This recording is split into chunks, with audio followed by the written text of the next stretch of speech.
This film describes the strikes conducted against North Vietnam by United States surface forces during 1972. In conjunction with both Linebacker 1 and Linebacker 2 air campaigns, cruisers and destroyers conducted hit-and-run coastal raids in the face of hostile fire, a type of warfare rarely employed in modern times. This was a radical departure from the traditional role of naval gunfire, as employed in World War II, for example, to achieve intense, concentrated, but fairly brief shore bombardment during amphibious operations and for open ocean battle against other navies. Even during Korea, when naval gunfire was used to supplement artillery and air bombardment in close support of ground troops and for harassment and destruction of North Korean coastal targets, patrols were carried out deliberately, not on the run. The objective of the naval gunfire strikes was in consonance with the overall goal of Linebacker, the destruction of enemy lines of communication. Coming at night as well as during bad weather, the surface strikes were designed to contribute both to the interdiction and psychological impact of the Linebacker air war.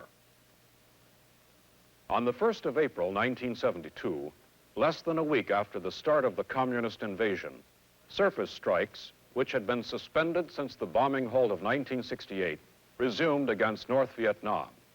Now, these strikes initially went under the name of Freedom Train, and then after 10 May, Linebacker.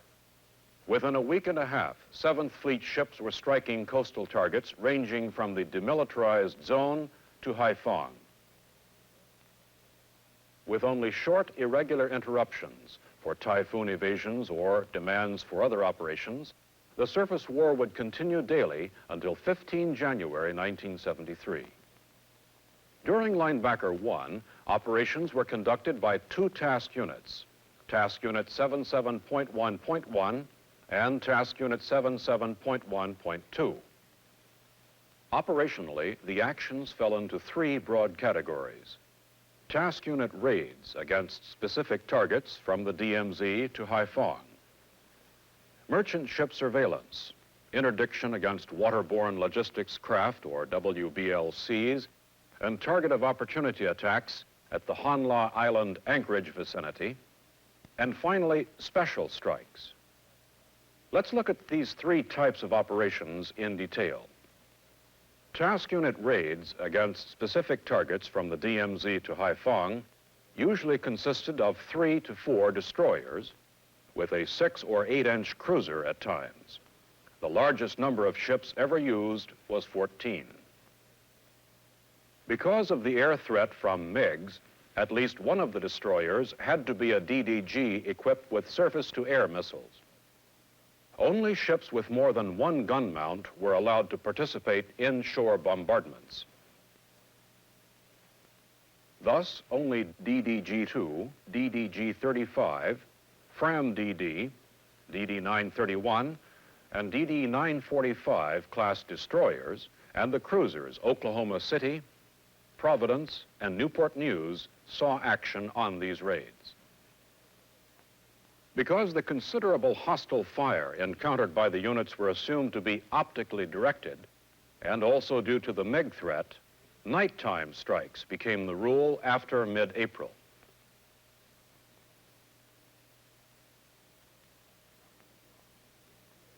After rearming and refueling during daylight and remaining in a holding area, the unit would schedule an average of 2 to 3 strikes at night.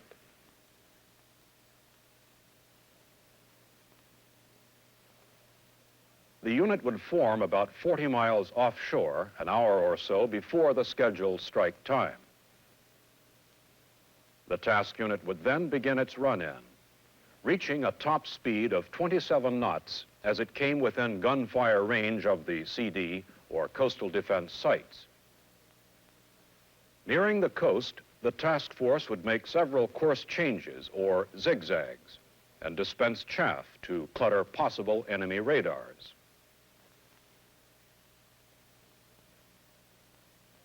The task unit would then slightly reduce speed and commence firing. Targets included POL, petroleum oil lubricant depots, military supplies, and facilities.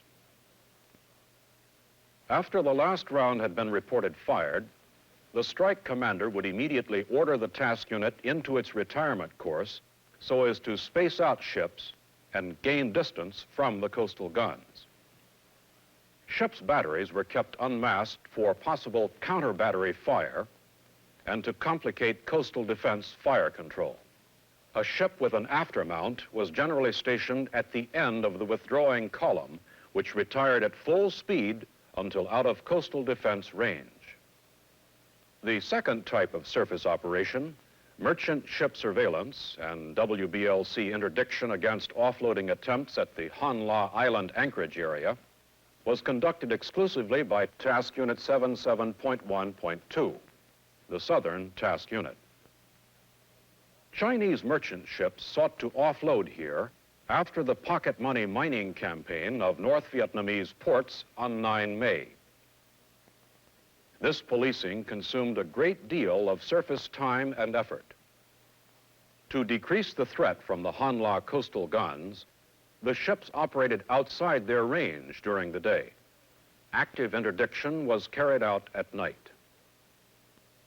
Day or night, when the ships received hostile fire, they returned counter-battery fire and evaded to seaward. Unlike the strike operations, the WBLC interdiction employed no hit-and-run tactics. Instead, the unit operated continuously in the same general area at various ranges from the coastline, depending on visibility, time of day, or level of threat. Here, the emphasis was on surveillance, which involved WBLCs, anti-aircraft sites, and storage and interdiction targets. A third surface category was the special strikes, conducted irregularly against certain special targets.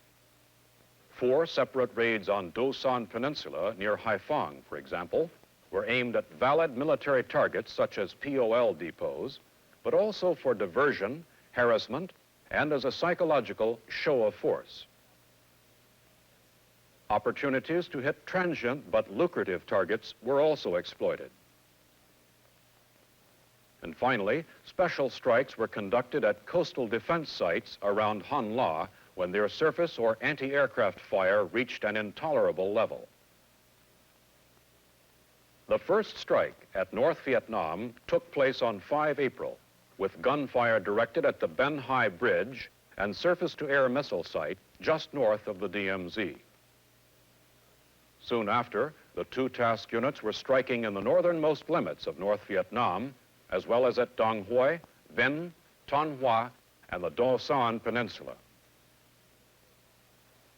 Considerable hostile fire from coastal defenses answered the ships, but U.S. forces received no damage. However, this would change drastically just 2 weeks into the campaign.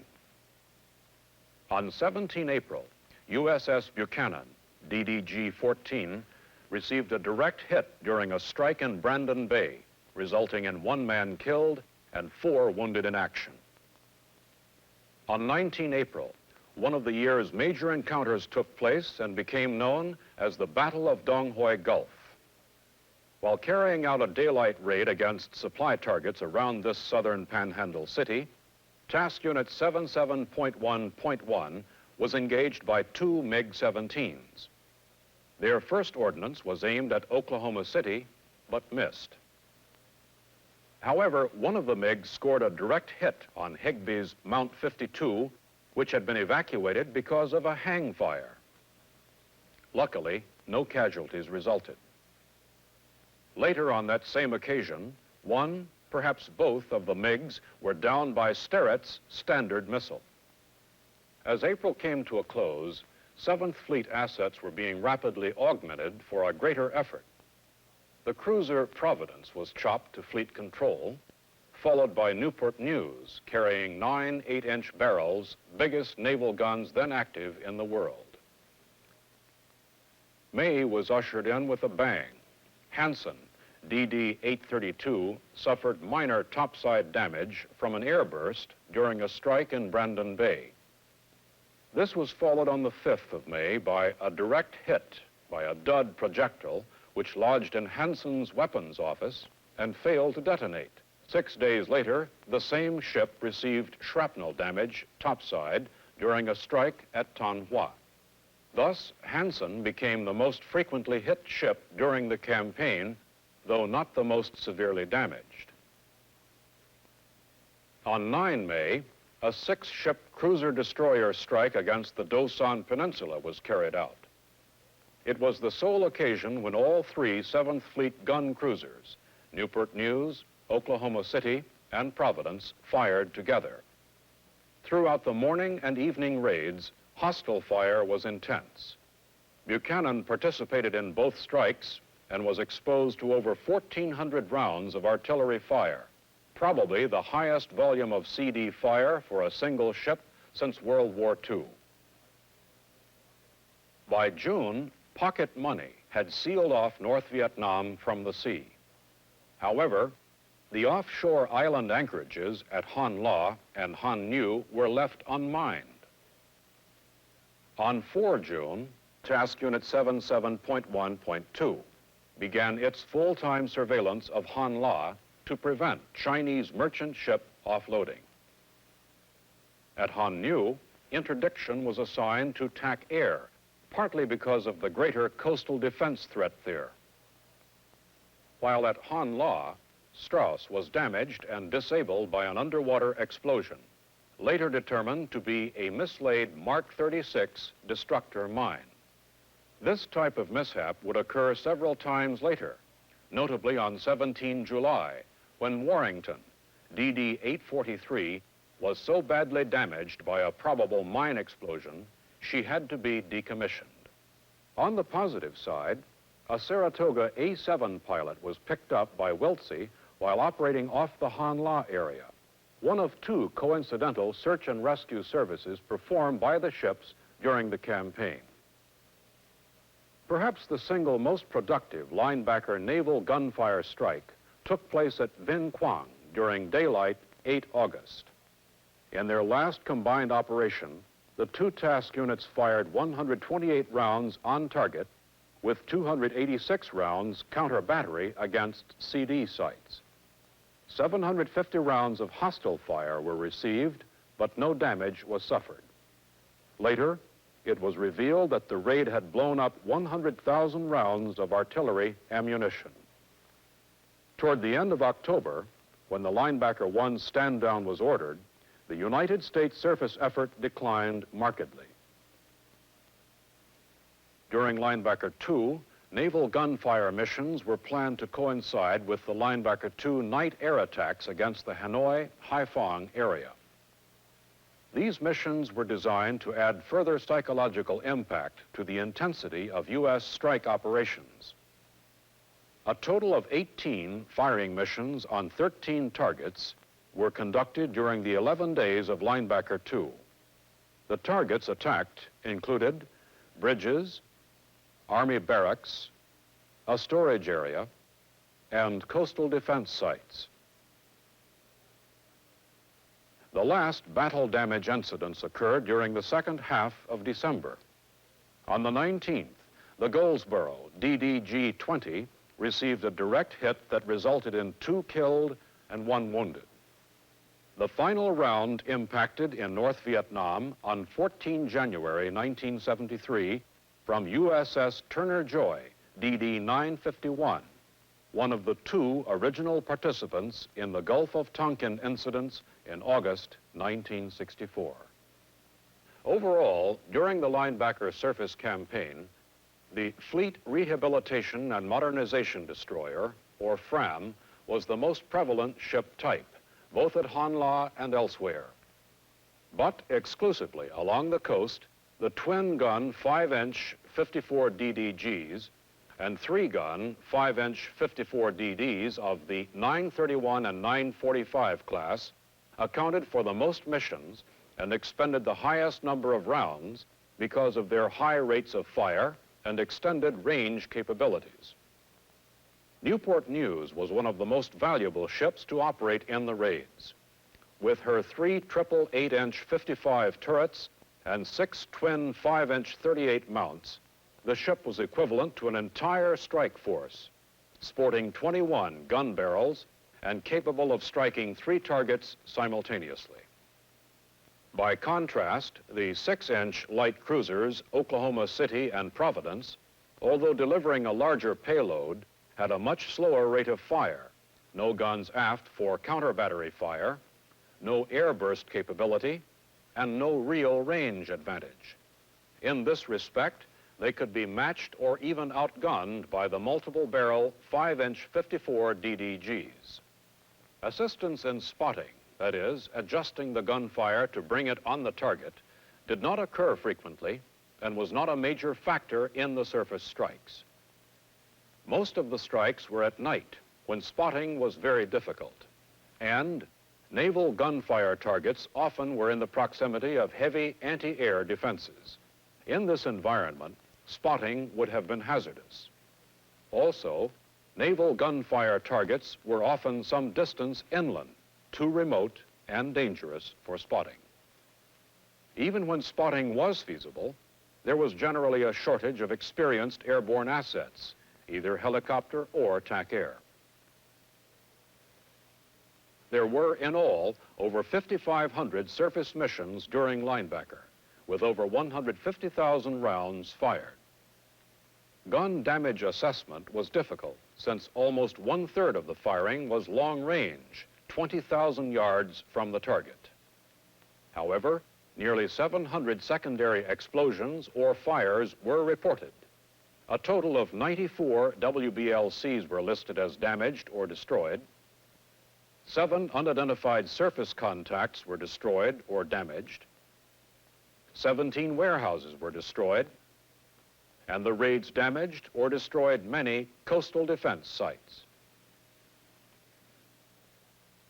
In summary, the surface raids no doubt contributed to the Linebacker effort against the North by providing additional firepower. The surface units operated at night and in bad weather, striking when aircraft could not be used effectively. They not only inflicted damage on the enemy's war machine, the notable example being the destruction of the Vinh Quang ammunition dump, but they also tied up substantial amounts of the enemy's large caliber guns, many of which might otherwise have served as anti-aircraft weapons.